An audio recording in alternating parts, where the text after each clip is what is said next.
The life of Madame Blavatsky is rather too well known to require an elaborate discussion at this time. Rather, it seems more profitable to attempt to integrate her place in the descent of what might be termed esoteric philosophy in the West. For practical purposes, Orientalism as a philosophical factor in the thinking of Western man first came into focus in the closing years of the 18th century. Prior to that time, East and West were so far apart, and Western religious dogmatism was so intense that there was little, if any, cultural interchange. Thus, for a very long time, nearly 2,000 years, Western culture attempted to maintain a complete isolation, refusing to admit its indebtedness to great Asiatic systems which were old before Western civilization was born. Colonel Robert Ingersoll remarked on one occasion that the Chinese were compiling great libraries, indexing them, classifying them, and researching in them, while Western European man was still mumbling the bones of animals in prehistoric caves. And this, perhaps slightly exaggerated, is not very far from the truth. In the early years of the 19th century, there was a decided break in Western orthodoxy. The rather conservative and inadequate literalism of Protestant Christianity was being assailed by a need within man himself. He was not getting the spiritual nutrition that he required for a well-integrated religious life. So we find that as early as Ralph Waldo Emerson, efforts were made to enlarge and enrich the schools of Western tradition. The universities were still more or less closed to all liberal religious thinking. If today they are inclined to be brutally agnostic, at that time they were adamantly orthodox. Nearly all chairs of philosophy were occupied by doctors of divinity, and what has been called the school of Scottish metaphysicians dominated the educational world. There were no breaks as yet in favor of liberalism in higher education, but individuals like Emerson began to recognize that beyond the sea, on the other side of the world, some interesting thoughts had come to the world. The great scriptures had been written, wonderful classics had been compiled, great teachers had arisen, and that a rich legacy of spiritual tradition was completely locked from us simply by the narrowness of our own thinking. As a result of some moderate reading in not too substantial authorities, Emerson was able to sense some of the grandeur of Eastern thinking, and he has revealed this to us through his essays on the Oversoul and his essay on compensation.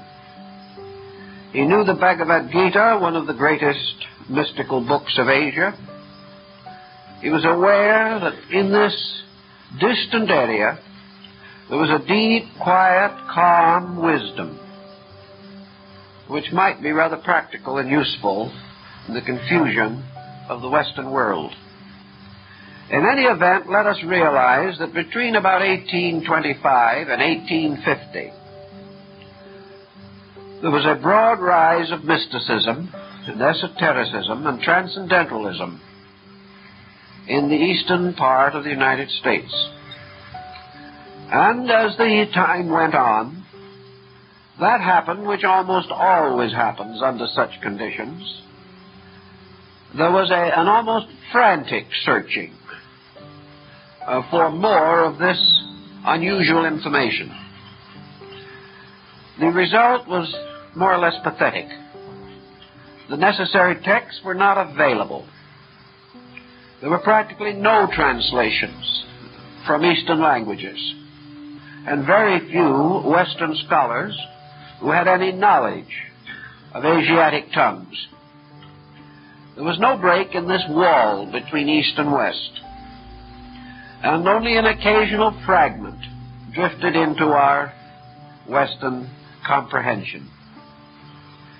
It was as a result of the unrest, the stimulation of the unknown, the sudden sensing of value out of reach, that the groundwork was laid for the rise of a strong Asiatic study group in Western civilization. And at the critical moment when this appeared to be most valuable and most greatly desired, Madame Blavatsky and Colonel Alcott founded in New York in 1875 the Theosophical Society. This society was composed of many interesting and brilliant persons. While it surrounded largely the personality and the immediate personal achievements of Madame Blavatsky, it cannot be said that she was entirely alone in her activity. Through the inspiration which she provided, a number of Western, European, and American scholars went to India. Gradually, Indian religious writings were translated into English, much of the translation being done by Hindu students and scholars who associated themselves with the society in India. Little by little, a bridge was built, a bridge which perhaps made possible the later visit to this country of one of the first bona fide Oriental scholars, the Swami Vivekananda. Not only was this Oriental subject unknown, but like many unknown things, it was subject to a great deal of animosity and persecution. We had not yet reached that point in international thinking in which we could be fair about the opinions, beliefs, and convictions of other peoples. And even today, if a poll were taken, I think it would be safe to say that the majority of Western persons, the Buddhists, Brahmins, Confucianists, Taoists, are still regarded as heathens. This situation has improved, but not entirely has it been corrected in public thinking. We have really no solid foundation for religious inter-understanding even at the present time. The Orientalist in the Western world is still regarded with certain suspicion, but a more liberal attitude on the theory of religion has brought with it a measure of tolerance, but not a measure of acceptance. I have recently examined a number of brochures and pieces of publicity that have come through our office, and many of them still contain words, or at least implications, that all these foreign beliefs are heresies, that they are the works of the devil set up to interfere with the development of literal Christian orthodoxy. Of course, in the time Madame Blavatsky, the situation was still worse, although undoubtedly it was considerably improved over an earlier time in which all liberals were cheerfully burned at the stake.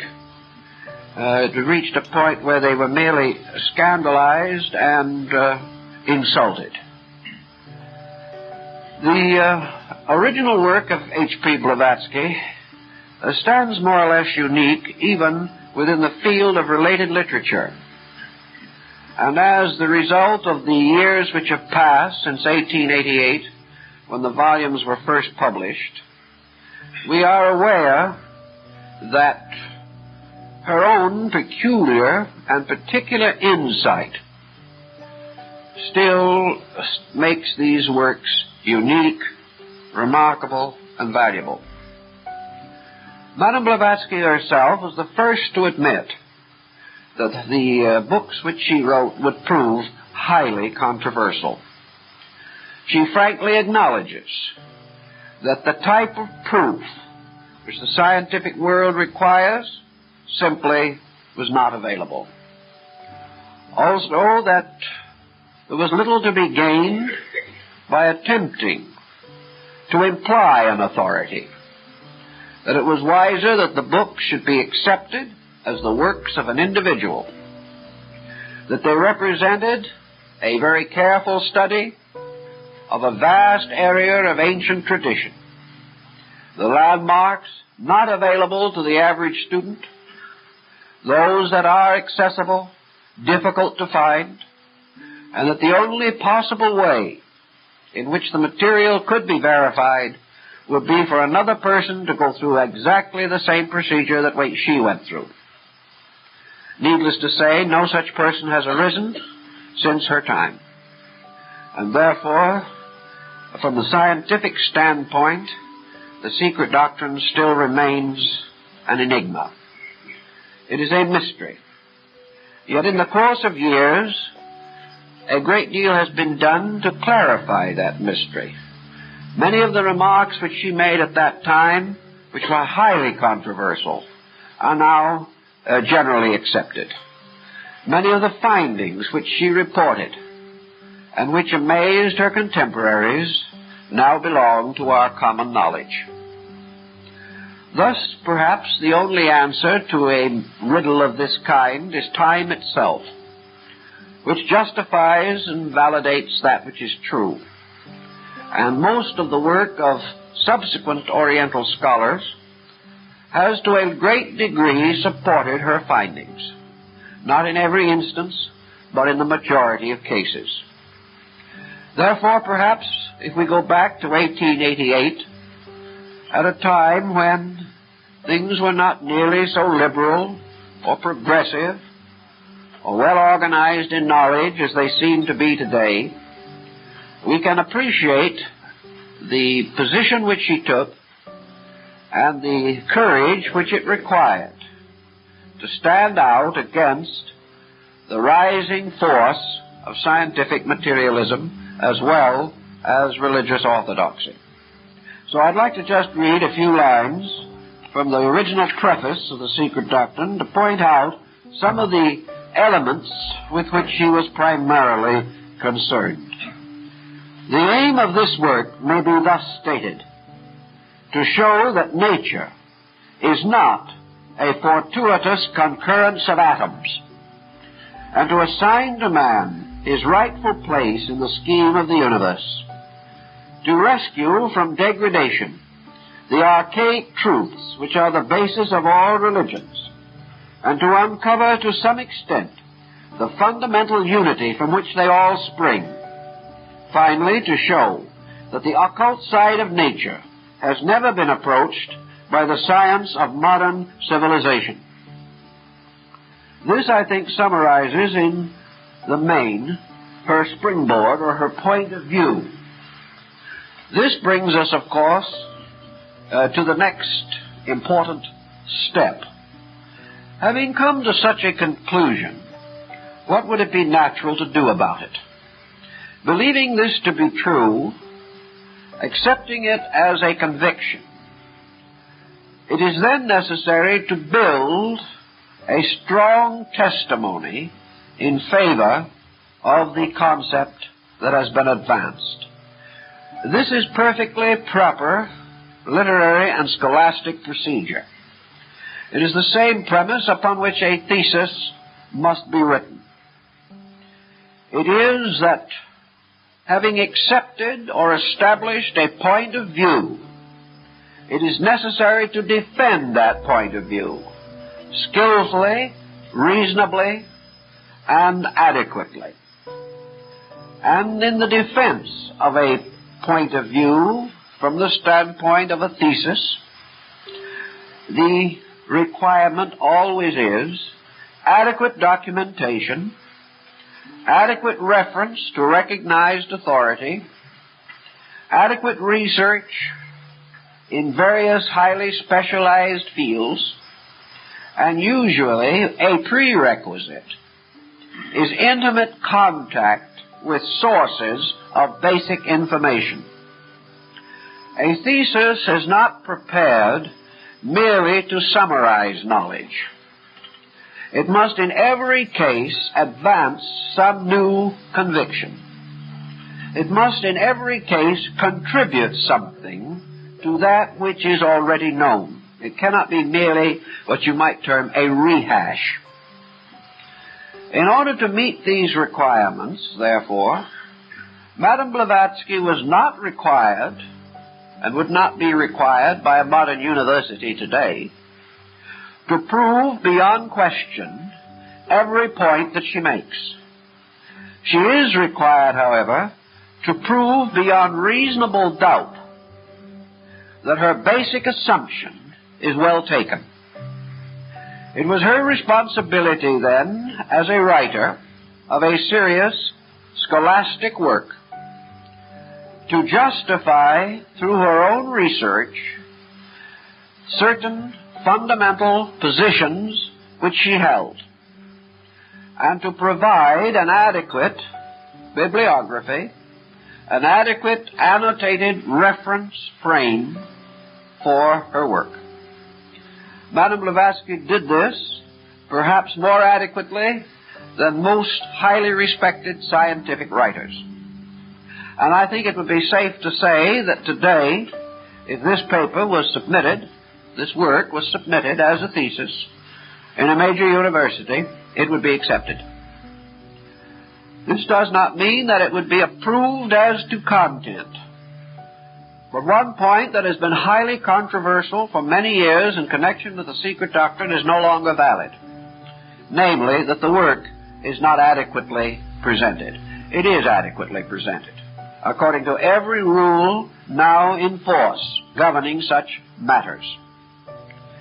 By being adequately presented in this case, it means that the book itself reveals not only thorough scholarship, but by quotation, particularly from sacred writings or from early commentaries thereon, it shows that the premise is justified from the original authorities.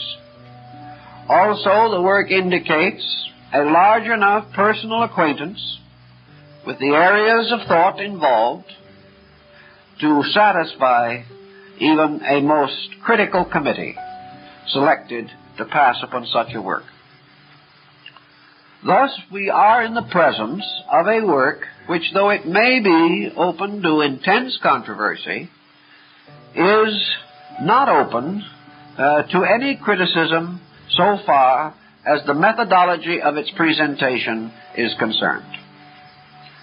Now, how did Madame Blavatsky come into contact with the information by which this work, these volumes, were made possible? Here we come into a highly controversial area, an area for which at the present time there is no final scientific point of view. She insists and wrote and stated clearly that the knowledge which she presented It was set forth on the premise or foundation that she was the writer of a book, but not the author of it. She disclaimed, however, any psychic mystery in connection with the work. She simply held it to be a fact, to be accepted or rejected by the reader according to his own convictions, that the original material was communicated to her by advanced teachers, by leaders in the esoteric system of Asiatic knowledge.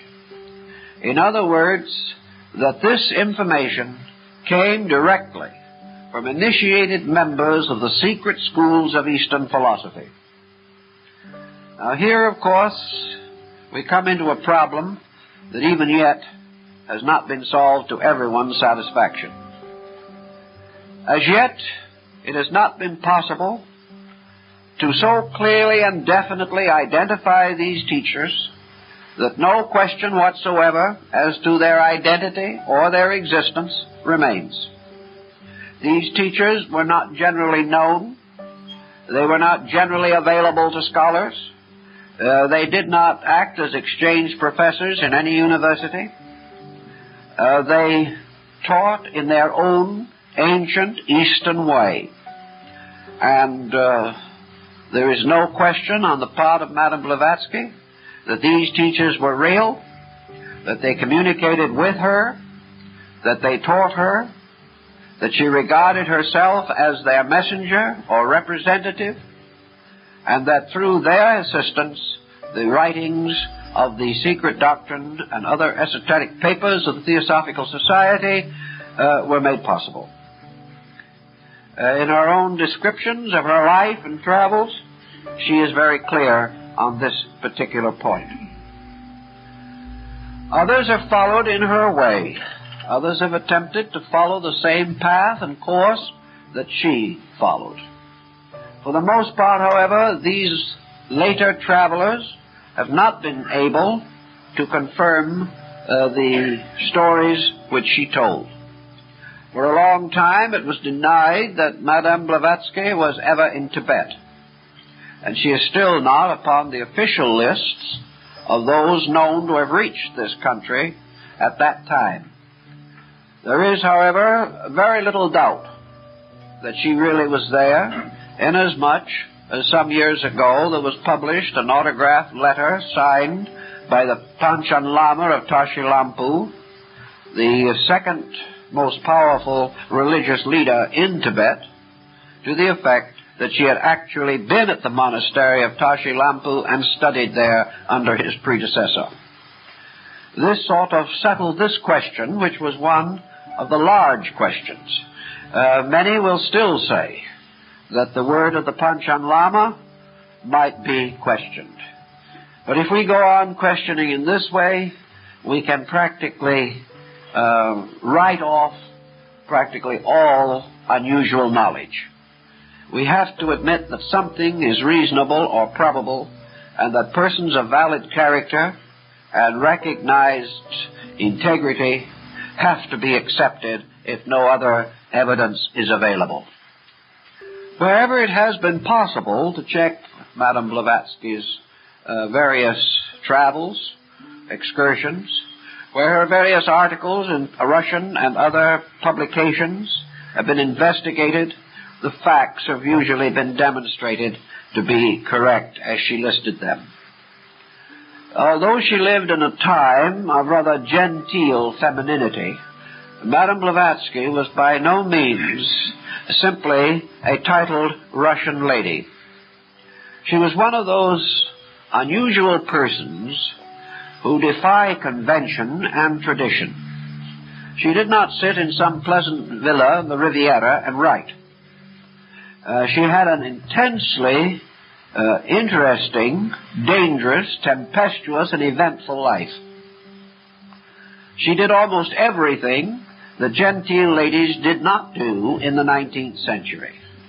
At that time, if a lady rode horseback, she rode side saddle, with a very voluminous riding habit. When Madame Blavatsky wished to ride, she rode Western American style and made no apology for it. In traveling through the country on a train, there is an occasion in which it is reported that most of the passengers during the trip, on one excuse or another, walked through the coach where she was sitting, as they had never before seen a well-dressed European lady rolling cigarettes with one hand and sitting with her feet up on the seat in front. Now, of course, such things as this were a scandal. They offended all of the people who, as Madame Blavatsky herself points out, never did anything in this world except be offended by somebody. She offended people who had never a thought in their minds, but who objected to any breach in the traditional code of ladylike procedure. She was shipwrecked in the Mediterranean and arrived in Alexandria with nothing in the form of a wardrobe except the entirely water-soaked garments she was wearing. She engaged in numerous enterprises in order to provide the needs of her life because she was never a person of wealth. Her interests were widely diversified. She was a musician of quality and at one time supported herself as a concert pianist. On another occasion, she manufactured artificial flowers. She did all kinds of strange things. Wherever you followed her course, you followed an eccentric and erratic career. She crossed the United States in a Calstoga wagon. At one time, presumably, the wagon was attacked by Indians, but nothing serious resulted. She lived for a time in Santa Fe, New Mexico, and the house where she lives is still pointed out, and there is just that touch which was typically her, a large live tree growing up through the middle of the floor of the living room. This we would have expected. It was quite common. She turned up in mining towns in Northern California, and a little later appeared down in Central America at a time when no one knows how she got there. Naturally, she spent considerable time in Asia. She traveled extensively in the most difficult regions of the Far East. In years when such travel, even by European men, was almost unknown. Everywhere she went, she proved a highly trained and skillful observer, contributing heavily to her own support through journalism, and by constantly maintaining or preserving the integrity of Eastern peoples against the general assailing of the West. In the course of the years, she made a number of very staunch and influential friends, one of whom was Colonel Alcott, who at one time was specially appointed by the President of the United States for a delicate diplomatic mission. It might be interesting to know that even after all these years, the issues around the founding of the Theosophical Society have never completely quieted down. I received word not long ago that in Ceylon this year, a special national holiday is being celebrated not by members of any group, but by the whole population of the island of Ceylon to commemorate the work done in cause of education by Colonel Alcott. The entire festival is very largely an appreciation of the early work of Theosophy in East-West understanding in Ceylon. So the work went on in its own way. This interesting and remarkable person, everywhere searching for unusual knowledge, and with this point of view, everywhere discovering facts and ideas that had generally been overlooked. To understand the secret doctrine is a very large order. It has to be read many, many times. It also has to be studied very carefully, and certain barriers of terminology have to be one by one overcome by familiarity with early languages. I think we can say, however, that it is built upon a certain ancient concept, a concept which does show through most of the primitive writings of the religious peoples of antiquity, particularly of the Mesopotamian area and the Far East. Her premise is that there was a basic doctrine concerning the creation of the universe, the establishment of the divine powers, the formation of worlds, and finally the generation of man. That these ancient records were more valid than the scientific knowledge which was possessed in her time, and of which most of our scientific knowledge is merely an extension.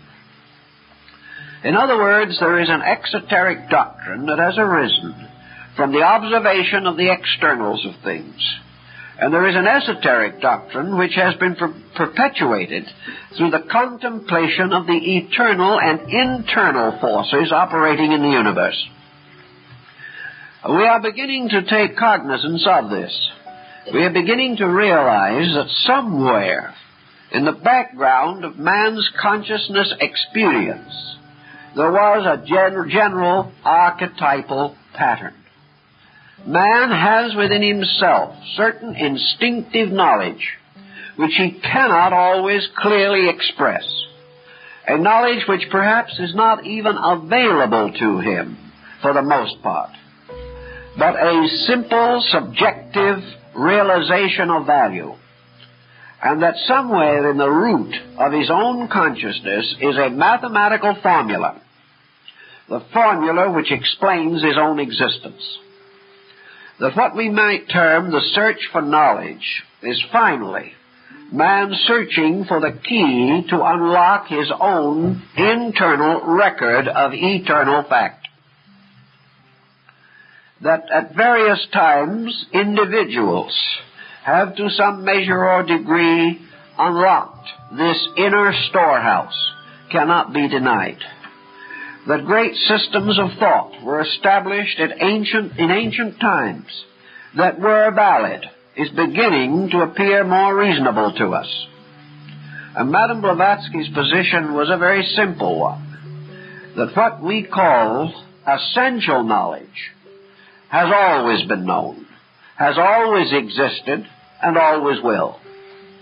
That this essential knowledge, by its very nature, however, is not acceptable to any individual or group of individuals whose philosophy of life is built essentially upon materialism. That it is not man's inability to know that is his stumbling block. It is man's unwillingness to unlearn that which is not true, but which he has come to accept over long periods of time. A hasty acceptance of opinions or attitudes that are not substantial. A willing allegiance to a pattern of knowledge which is not factual. These attitudes lock the individual toward the larger universe of the infinite probabilities of things. Man, therefore, has darkened his own insight by insisting that he already knows consciously things which he does not know. He insists that knowledge is to be derived from the common experience of other persons like himself, and that if enough persons who do not know agree upon something, this something then becomes a known fact. In other words, we are confronted with the problem of how much ignorance do we have to stack up in order to achieve a mountain of truth. That this knowledge has actually been held as an esoteric secret is intimated in the secret doctrine, but a point also gradually unfolds if we are observant and thoughtful. Namely, that what we term esoteric is not really a term for something that is unknowable or can be only known by a few. The term more generally means simply a continuing knowledge of reality which is rejected. that it is esoteric not because it cannot be known, but because we refuse to recognize it. Therefore, it remains a profound secret. Many things which we once held to be esoteric are now common knowledge, because we have gradually revised our attitude toward that which we thought we knew. Nearly every scientific discovery that we make, even now, is more than a simple extension of some previous idea. It is nearly always a statement that conflicts with a previous idea. We grow when we outgrow a mistake. And the land and world of knowledge is an area in which we are forever advancing by correcting previous beliefs, accepting the fact that these beliefs were inadequate or unreasonable, but that we did not know this. To hold on to an idea that is inadequate after we know that it is inadequate is no longer devotion, it is just plain stupidity. We are still locked, therefore, in the primary dilemma of the secret doctrine, namely the belief that all knowledge must be attained by one slow, plodding, miserable, inconsistent technique. That we must gradually know or learn through forever setting up research projects of a particular kind or nature.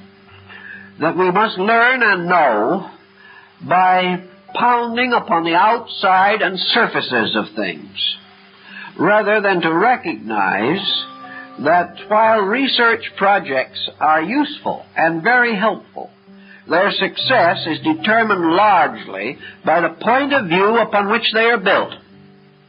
A research project which says at the beginning that it can only advance according to rules already generally accepted, and that it must come to no conclusions inconsistent with present knowledge, might as well fold up its tents like the Arabs and sneak silently away. It is not going to achieve anything. So in the 19th century, where we had an orthodox theology on the one hand, locked in literalism in the jots and tittles of Holy Writ, whereas Bible students were far more concerned with the preservation of orthodoxies rather than the search for additional knowledge. And on the opposite side, scientists, rising under the tremendous impetus provided by Darwin and Huxley, were fighting to rescue the universe from a sickly mysticism. While this conflict was going on, no one was very much interested in the truth. Everybody thought they were. Everyone insisted that truth was his only purpose. But it was very much like the famous story of the dove of peace that was trampled to death in the peace meeting. There was really very little actual understanding or integrity beneath the search for larger knowledge. Many persons have tried to work out, either in harmony with or in conflict with Madame Blavatsky's own premises, just what the basis of her presentation of the Eastern tradition might be. Madame, on a number of occasions, admitted that personally, in her religious persuasion, she was very much inclined to Buddhism. But she clearly points out in the secret doctrine that the secret doctrine is not Buddhism. And on this ground, most Buddhist sects will concur. To many Buddhist groups, the secret doctrine is as mysterious as it is to Christendom. Yet there is obvious fact in the background of this which must cause us to suspect that to a large measure at least, the presentation of the material follows certain development of Asiatic belief.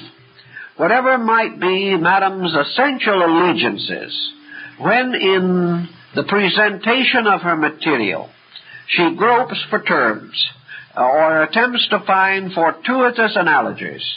She most frequently turns either to Buddhism or Reformed Hinduism.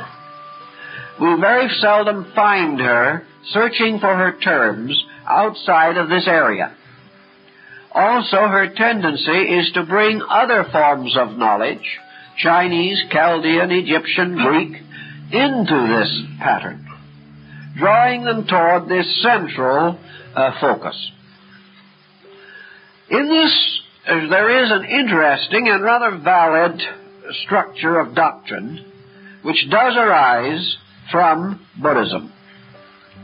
For it was taught from the very beginning that Gautama Buddha's essential teaching was divided into two broad schools. If we study the sutras or the sacred books of Buddhism, certainly those prior to the last great Reformation under Mahayana, we find that Buddha is a strict moralist. We find that he refuses, under any condition, to explore the abstractions of cosmogony. He refuses to discuss the natures of deities, or the origins of worlds, or the developments of species, or types, or kinds, or races. He declines entirely to expand any concept of the future state of man, other than such concept as relates to the final extinction of negative individuality in the Mahaparinirvanic state. Thus, Buddha becomes a kind of philosophic, idealistic, ethical materialist. He is concerned primarily only with the problem of man, and with man only in the aspect of human suffering, its cause and cure. Buddha took the public attitude that his only problem, and the only problem that the world had to face, and face head-on with every bit of courage that was available, the problem was how man could civilize himself, how the human being could rise from the ignorance, selfishness, and fear which dominated his life, and establish a firm inward life upon adequate value. This was Buddha's principal concern. Yet from the very beginning of his philosophy, which was also in turn merely a reformed Hinduism, from the very beginning it was evident that a second school rose in the contemplation of Buddhist philosophy. We find in the Bible the same implication in the New Testament, where Jesus is said to have taught the multitude in parables, but to his disciples he taught certain other things. These certain other things have always been assumed to be the mysteries of his faith, the esoteric part of the Christian religion. And it is this part that the Gnosis claimed to have possessed, and which is now being given some further consideration as a result of the discovery of the Gnostic library at Chenaboskin in Egypt. But in Buddhism, it was assumed, affirmed, maintained, that Buddha taught his disciples, or his arhats, these certain other things, that to those whom he regarded as ready, he gave a knowledge of universals, that he also gave a knowledge of the great forces and processes of creation, by means of which worlds are brought out of chaos, and the great systems of evolutionary procedure that have been preserved to theosophists through the secret doctrine in their famous concepts of rounds and races. That this esoteric doctrine in Buddhism did exist, there seems every reason to affirm. For the Buddhist arhats were initiated in the Saptapana cave, or the mysterious room or cavern of 7 rooms, which was believed to be a symbol of the human heart. In any event, Buddhism is a living example of the point that Madame Blavatsky attempted and affirmed that she could prove, namely that there has been and is in the principal religions of the world a solid tradition that goes back thousands of years to the simple effect that religion is both an internal and an external mystery, that there has always been a secret or esoteric instruction, that this instruction is true, and that this instruction covers not only the religious world, but contains a full statement of the nature of the material universe, its laws and energies, and therefore covers the entire area normally assigned to science. That therefore there is not only a science of nature, but a science of human nature and a science of divine nature. That the so-called esoteric tradition is the one and ultimate science, the science of sciences, through an understanding of which all other mysteries are solved, and without which the individual plods desperately against areas of darkness or areas of chaos which he cannot organize with the faculties available to him as an ordinary person.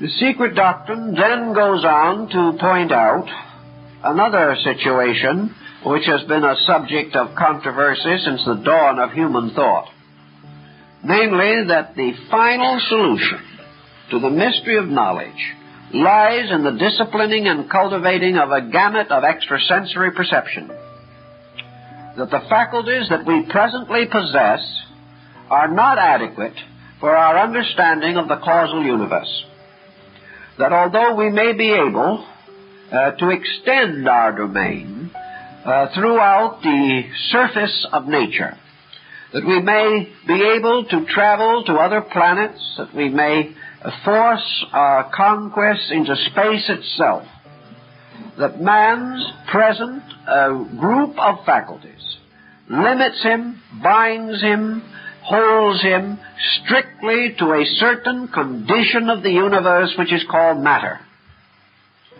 That beyond matter and such energies as display themselves in matter, or are rather obviously revealed through matter, outside of this man cannot cope with the universe. And when he copes with energies, even those that are revealed through matter, he can discover their appearances, their consequences, as the wind moving upon the surface of water can be noted from the fact that it moves the water, but the wind itself cannot be seen. In the same way, wherever we come upon the operation of energies in matter, we can see the consequences of the activity of energy, but we cannot see or estimate or fathom the mystery of that energy itself. A point in case, of course, is electricity. We know what it does, we do not know what it is. And even the greatest scientist today hesitates to attempt a formal definition of a commodity that is now used carelessly and easily throughout the world. We seem to possess it, but we do not possess any real knowledge of what it is. We seem to conquer the world, but having conquered it, we suddenly awaken and find that we have no understanding of what the world is. We have our own existence. We live and grow and suffer and die, but finally come to the conclusion that we do not know even our own identity. Thus, there has to be some other form of knowledge, some other way of solving this mystery, or the mystery remains unsolvable. Science is inclined to take the attitude, or was until very recently, that the mystery simply is unsolvable, that it cannot be attained, that there is no actual answer, and that what we call discovery is a groping towards the unknown, with the hope, with the optimistic conviction that in the course of some immeasurable span of time we may discover that which we presently seek, but that there is no reason to suppose that we are going to hasten towards the knowledge of infinites, that this knowledge is simply beyond the capacity of man's finite faculties.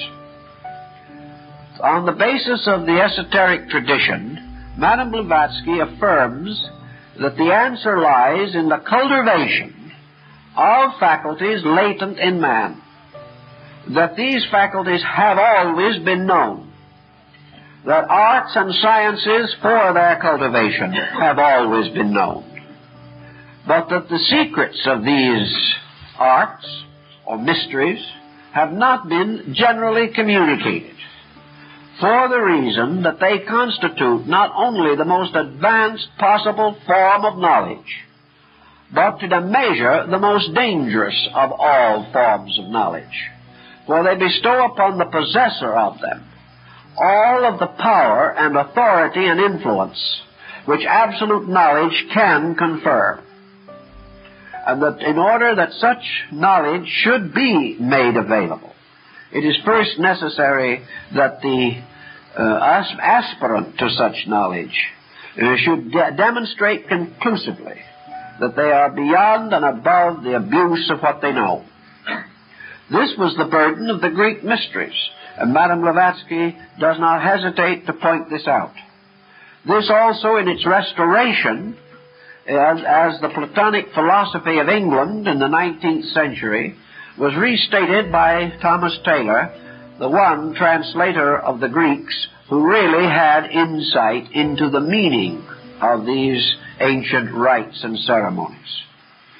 But Madame Blavatsky, studying among the American Indians, observing the ruined monuments and symbols of Central America, wandering in the Gobi Desert of Mongolia, studying in the great palace at Pashilampu, talking and discoursing with the most learned yogins and Vedantic students of India, traveling everywhere, in the Muslim world, in the Christian world, in the Buddhist world, and in the Brahmin world, was convinced that she had discovered clearly the landmarks of this esoteric discipline of life, by means of which man alone can come to the apperception of truth. Madame Blavatsky also realized that there is further proof of the availability of this extrasensory band in man's consciousness. And this proof lies essentially in the sphere of classical mysticism. There has always been a few persons who have possessed the power to demonstrate these extrasensory faculties to a degree. There has been always somebody carrying on research or experimentation in this area. There has also always existed in the world a group of people who, by the peculiar validity of their mystical dedications to truth, were able to break through the veil that the mind of the scholar could not penetrate. And the scriptures of the world, including our own and the old Jewish scriptures, all indicate the existence of prophets, of wise ones, of learned and good persons who communed with God, or who went forth into the wilderness and fasted and prayed and received revelation. That therefore we do have a fairly substantial body of evidence indicating that man, by a certain kind of life, by a certain devotion or dedication, by conduct rather than by concept, is able to attain an intimate perception of spiritual mysteries. Not that he shall attain them fully or completely, but that he does penetrate far enough to prove that there are powers within himself which can break through the boundaries set up by a materialistic way of life, and that he can gradually come to know and to experience conditions of consciousness, states of being, areas of activity that are closed to the objective physical sensory perceptions. Madame Blavatsky was convinced that this burden of concept is also set forth in the original teachings of Buddhism. She is likely also to find it just as quickly in the Brahmanic religious mysteries. And she quotes and cross-quotes time and time again to show the principles involved and the validity of the position which she holds, and is able to show very clearly that in every important religion of the world, both of civilized and uncivilized people, the same essential belief has been held, and that long before man knew what theology was, he realized that the essence of religion was the unfolding of faculties within himself by which knowledge alone could be attained, and that all knowledge must finally be brought to fruition by the release of conscious powers or faculties within the person. That we cannot find the answer by loading the mind with objective phenomena.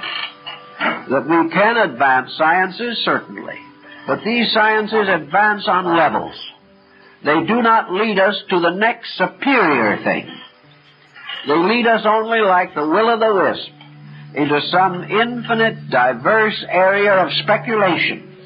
They cannot bring us back again to the core of being.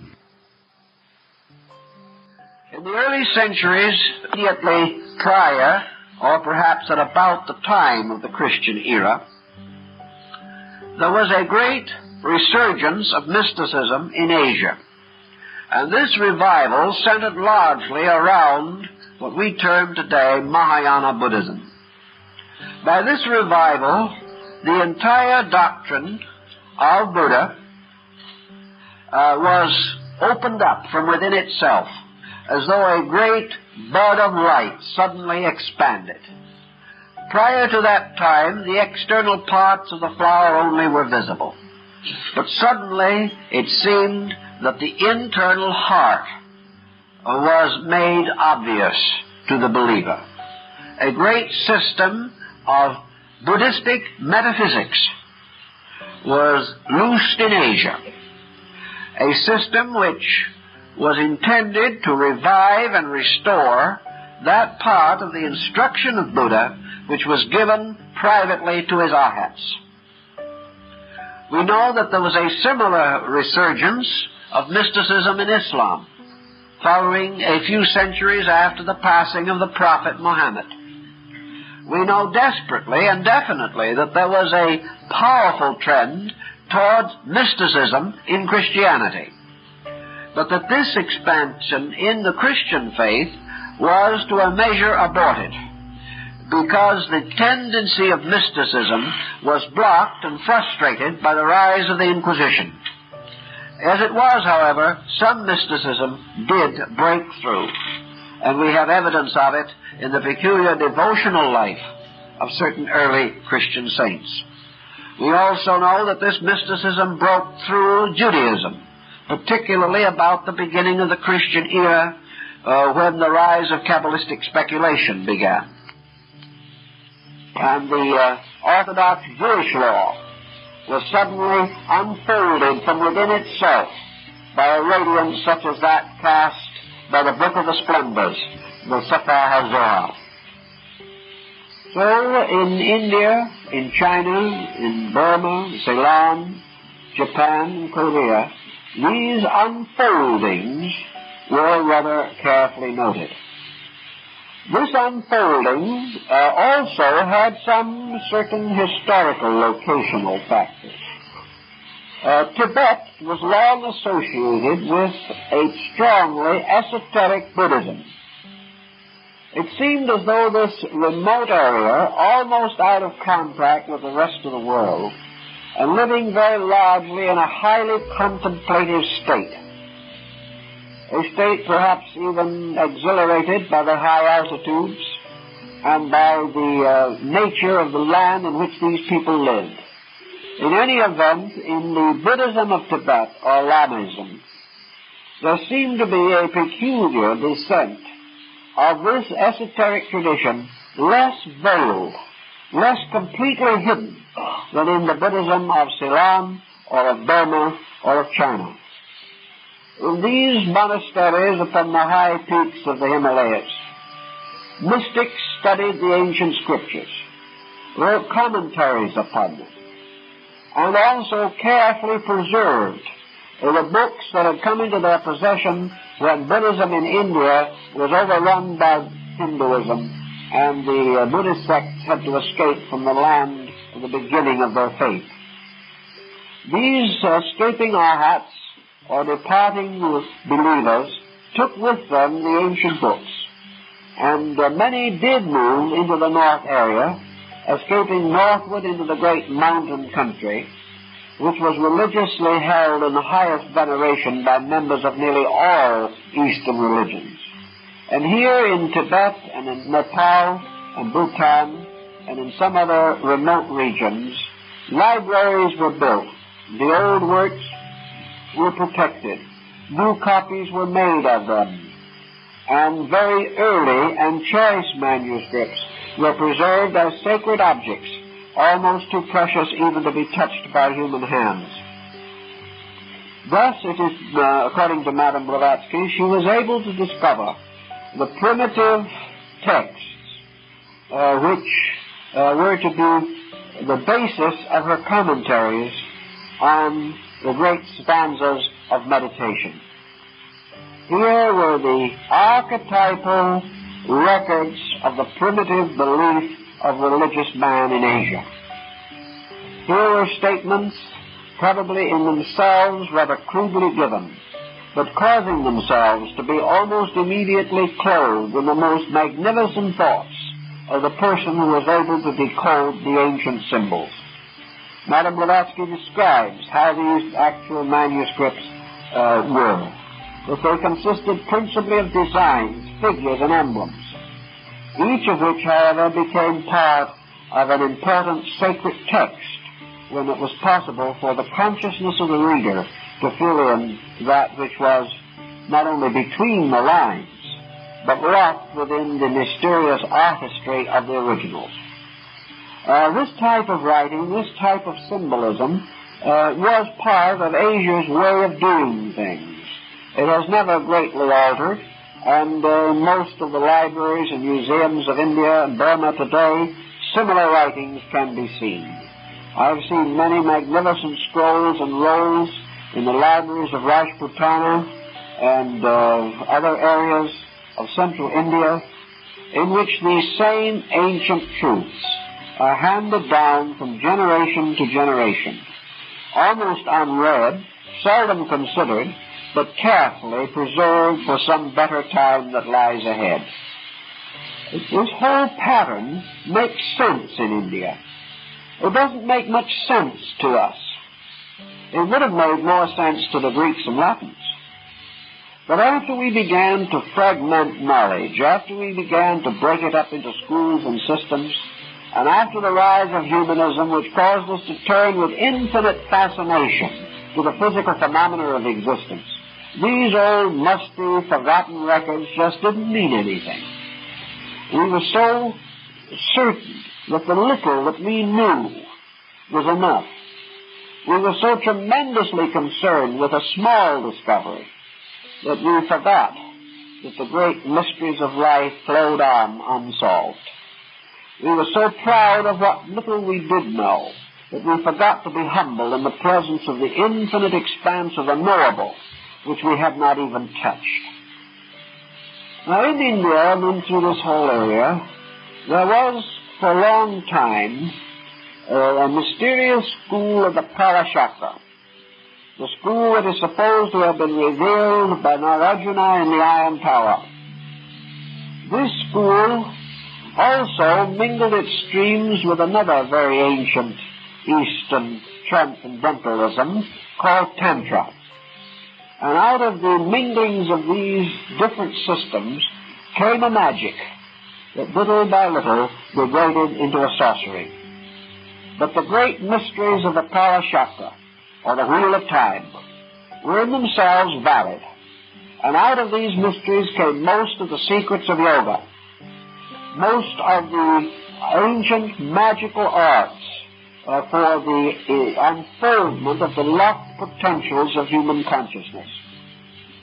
From this system in Asia probably also came most of the disciplines and religious doctrines that finally reached the Mediterranean and Greek areas to cause the rise of mysticism in North Africa, the Hermeticists and the Gnostics. At the present time, objectively and exoterically, the Tantra is probably best represented in one of the powerful Buddhist sects of Japan.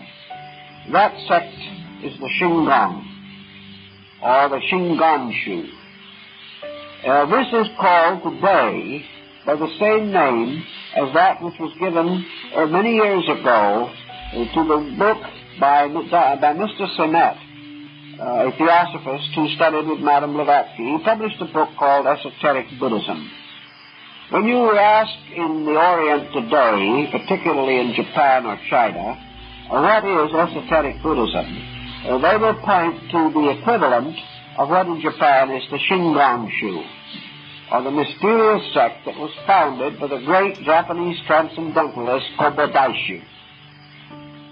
This was the school of the miracles, and this was also the school which developed the great mandala systems, the systems of the meditation manuals, the systems of the esoteric powers of sounds, of colors, of letters, and of forms. The Shingon, therefore, while it is no longer a pure example of trans-Himalayan mysticism, it certainly is one of the surviving monuments to the existence of a great secret art in Asia. The art, the mysterious science of the unfoldment of the powers in man by which he can know.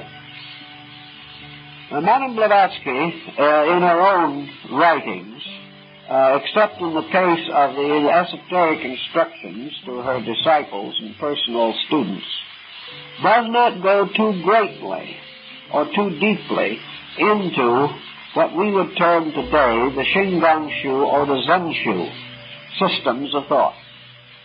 She was undoubtedly aware of them, but to her the very probability of communicating them would likely result in a further complex for the students and disciples.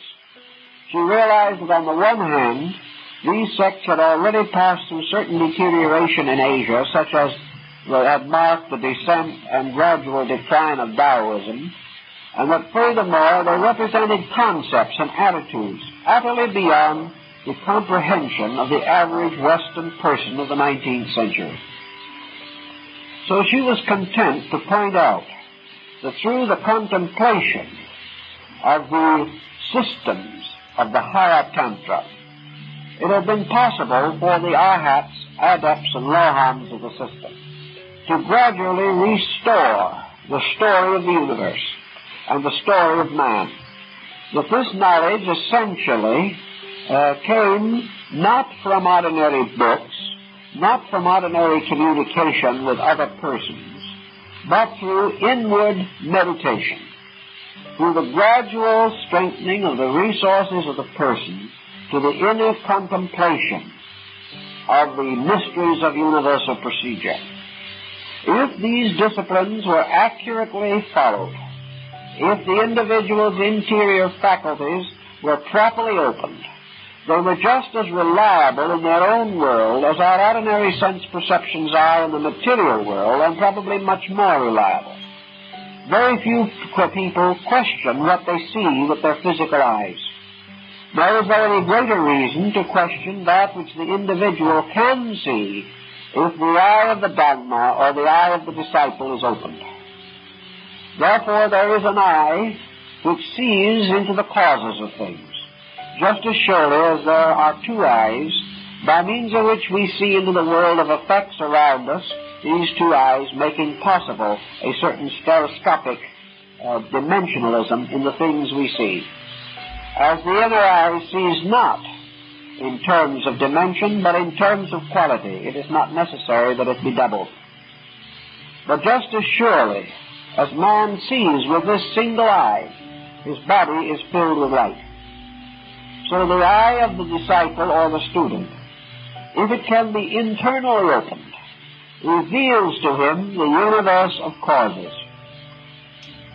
The moment such a universal mystery is unfolded, it becomes obvious that he is in the presence of values, situations, and conditions which simply cannot be communicated. We have created a language which was essentially intended for the ordinary transactions of physical life. We had originally gone a little deeper because we had based our earlier concepts of language upon the remnants of old esoteric traditions. So through the classical world of thinking, we did develop a bilanguage system, or two languages, for the administration of our affairs. The Egyptians had their common language, and they also had a sacerdotal language and a language of emblemism for their priests. As Dr. Preston told me in the reading of Egyptian hieroglyphics, we are by no means certain that each glyph does not have two different meanings, and that one of these meanings concerns itself with a deeper aspect of Egyptian metaphysics. This is not yet certainly known, but it is quite probable that the Rosetta Stone was not the end of our search for the knowledge of the Egyptian language. We also know that through the medieval period, we used what might be called the common language of various countries, but scholars use Latin as a language set apart from barter and exchange for the contemplation of abstraction. We have no equivalent of this today. True, we have a larger vocabulary, but this vocabulary has been built up almost entirely by the compounding of terms relating to physical phenomena. Therefore, nearly everyone working with abstract or creative, philosophical or religious problems has difficulties with wording. There is no way in which we can be even reasonably sure that we can convey an abstract idea by means of words from one person to another. Zen does not even attempt it, rather taking the attitude that all the communication of essential knowledge must be by internal, superphysical faculties. The same thing is true in every case of esotericism. Where gradually a knowledge of universal mystery unfolded, it was necessary to build by degrees a vocabulary to interpret it. The moment a mystery was placed in the common words of any people, or placed in any readable or comprehensible language, it ceased to be esoteric. It then became part of the common body of knowledge, where it was esoteric only as long as it was unwritten, as long as it was communicated only to those having attained a certain esoteric standing themselves. So the secret doctrine, as H.P. Blavatsky unfolds the book, cannot actually be regarded as an esoteric book. She points this out very definitely. It ceases to have esoteric status the moment it is printed. But it does contain, and I think research will justify this beyond any question of doubt, a great deal of material that had been borderline esoteric material for a long time. A material that was not entirely locked within the ancient schools, or which had gradually, over a period of time, been legitimately released. For these schools, at various times in their development, finding that humanity, by its own evolutionary process, had made certain natural attainments, released levels of this knowledge, releasing mostly such levels as had immediate utility for those evolving forms of life that required them. But the shepherd guardians, or the shepherd kings of ancient times, guarded their flocks. The shepherd priests, with their symbolic symbol or symbolic emblem, the shepherd's crook or crozier, definitely communicated to the sheep that which was necessary. And so by degrees a great deal of knowledge that had once been locked within the university colleges and mystery temples of Egypt, Greece, and the Near East came to be more generally known. It is this gradual revelation that gave us, for instance, mathematics. gave us astronomy, gave us music, gave us by degrees the secrets of ancient medicine and law, made possible a variety of achievements for men. The great moral and spiritual codes of the world were originally part of the mystery tradition. But as man reached the point where he needed them, they were revealed to him by the anointed and initiated teachers, saviors, sages, prophets, and seers of his race. So man gradually gained a certain knowledge of these esoteric matters.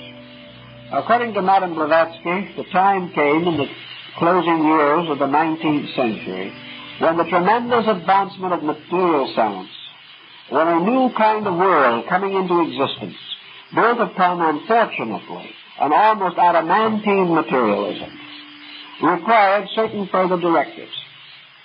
That these directives meant that for those who had the insight, for those who had the natural information, for those who realized the importance of a better kind of knowledge, simply had to be available.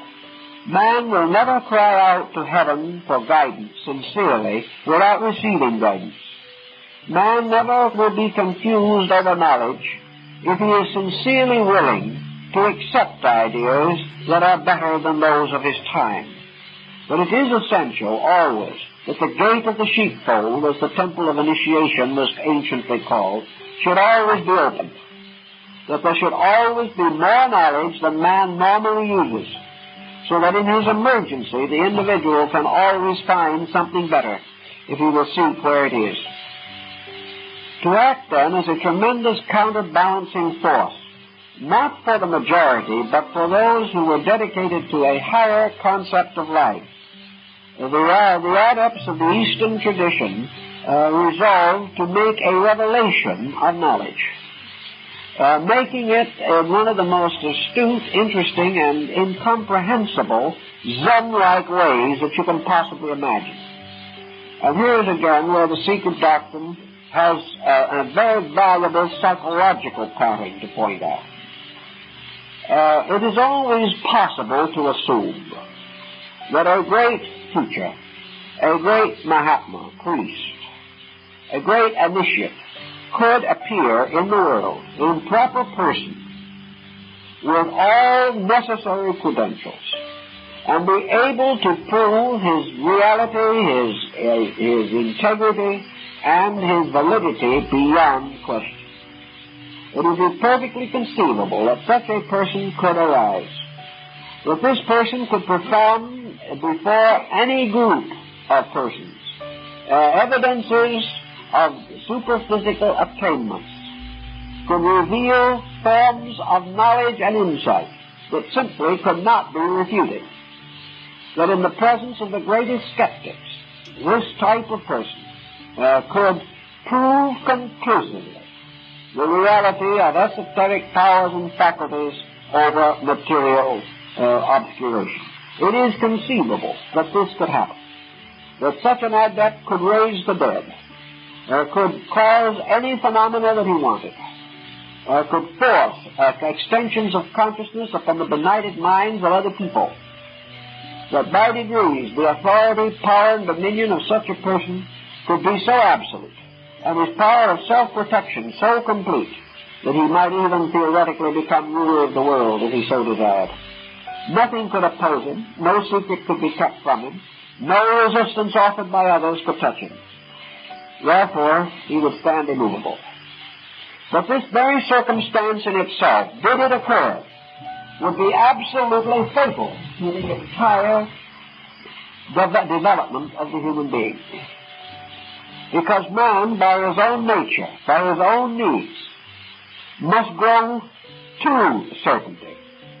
And this growth must arise through a series of constant changings within himself.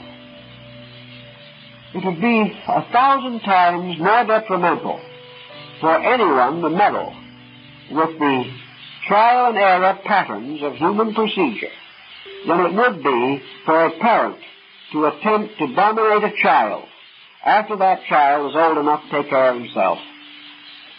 Every effort to help would end in hindrance. Every effort to control or direct would frustrate the natural growth of the person and force him into the bondage which must always exist, in which the weak is in slavery to the strong.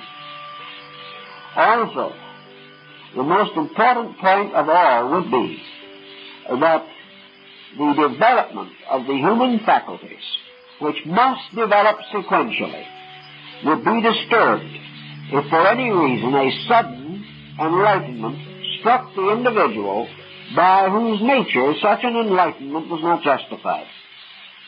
Thus, every degree of knowledge, every degree of insight must be earned. All learning must arise from a yearning to know. It cannot rise from a dictatorial impression of knowledge, even if this knowledge is correct. The experience of discovery is essential to the conscious growth of every creature. If this experience is taken away from him by dogmatic or dictatorial means, the individual is cheated out of his own inevitable need.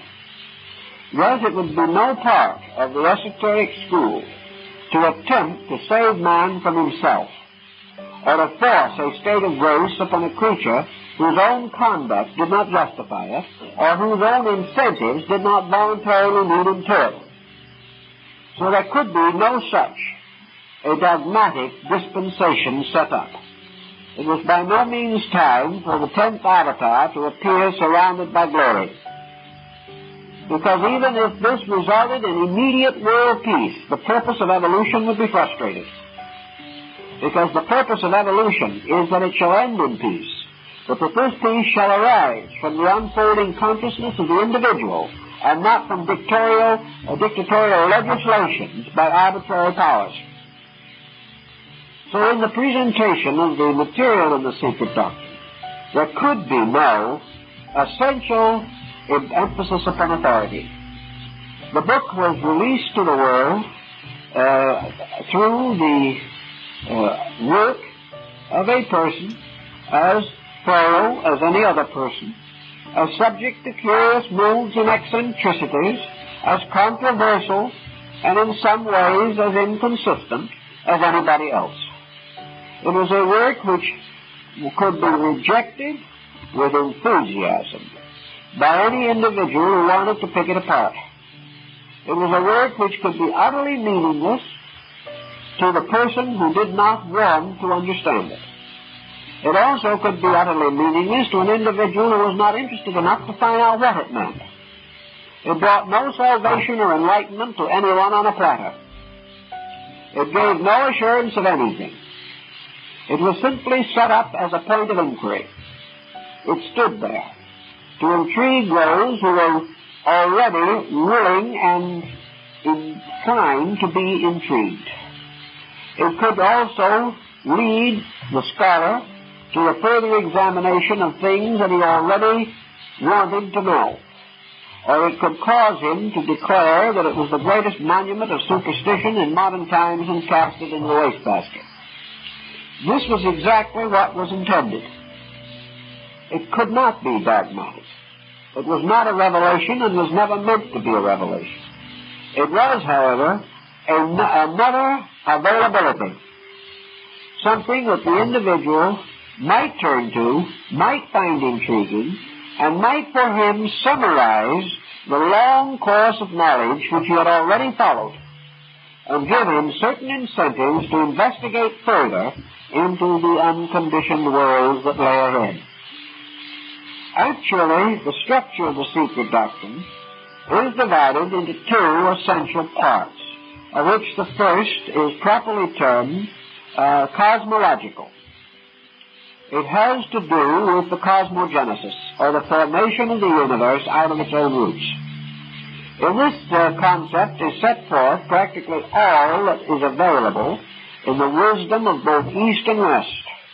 We find here the concepts and speculations of the Greek astronomers and cosmologists. We find everything from Hesiod to Ptolemy. We find the contemplations of Plato and the extraordinary investigations of Pythagoras. We find a careful estimation of the weights and merits of Aristotle, Euclid, and all the other group. We also are given an insight into the points where these documents have been, in the course of time, either misinterpreted or intentionally distorted. We are helped to understand how the translations of these ancient writings have been heavily influenced by indoctrination, or by special beliefs, or by antagonisms, so that we cannot trust the modern prejudiced translator as being in all cases a valid witness for the subject with which he is presumably concerned. We also find the cosmogonies of the Vedas. We find the ancient doctrines of the Avestas, the teachings of the Chinese and the Buddhists relating to the origin of the universe. We are confronted with the problem which has always been the root of all cosmological uncertainty, namely the possibility of a creation emerging from the absence of itself. How did the beginning begin? How was that which was not to engender that which was? Can we ever assume that there was a state in which nothing existed? All of these speculations are finally brought together under the concept of the Tibetan tantric system. And the great laws of cycles, the great processes of the days and nights of Brahma, the emergence of the universe as the great breath, the setting up of the great geometric patterns in space by which worlds were generated, all of these processes are discussed and described, not originally, inasmuch as there is really no indication that this represented an original system devised by the writer. It is simply a magnificent gathering together of threads, of strands, of fragments, until a common form is established into which the systems of the Greeks, the Hindus, the Chinese can all be fitted into a master concept. A concept which includes them all, leaves out nothing, and requires no essential compromise of basic ideas.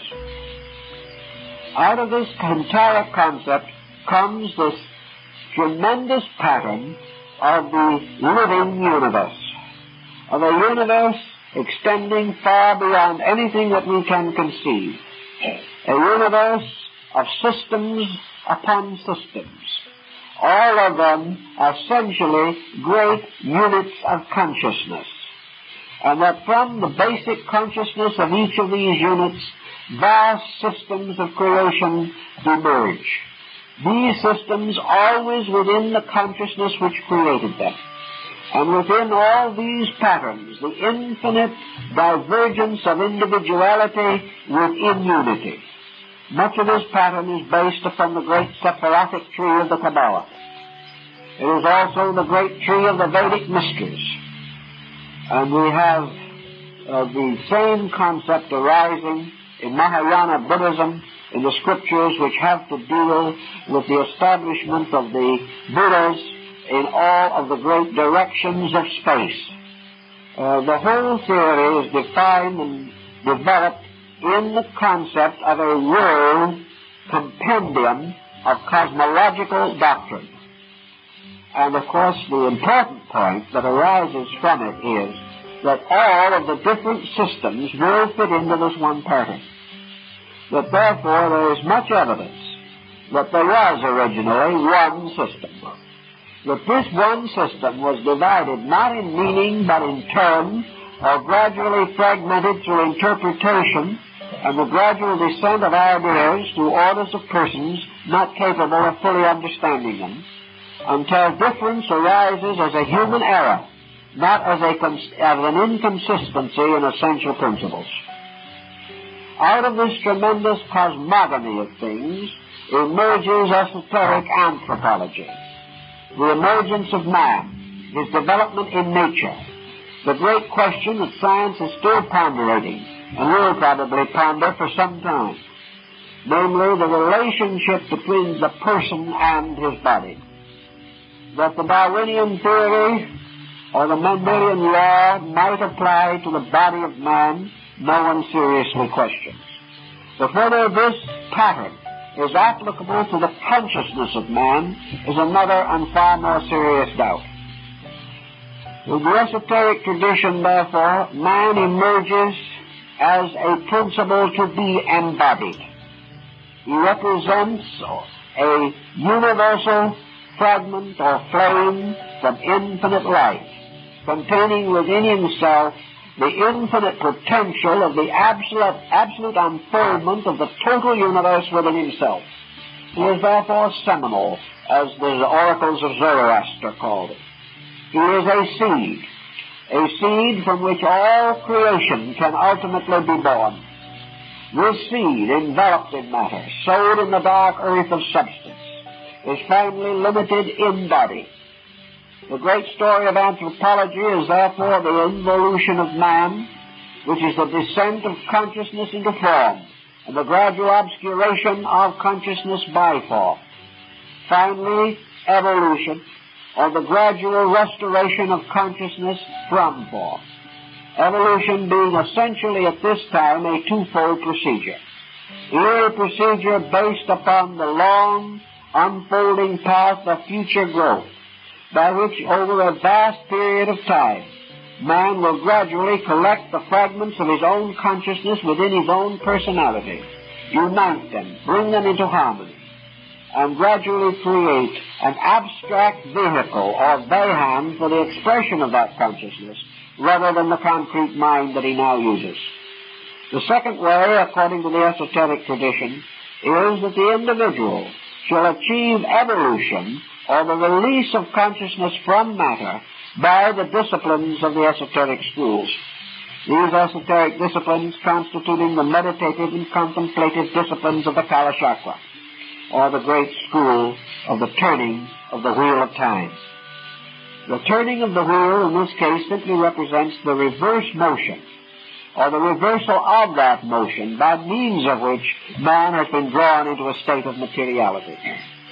As he is drawn into matter by a certain motion, as Plato says, he is, by the reversal of this motion, able to extricate himself from matter.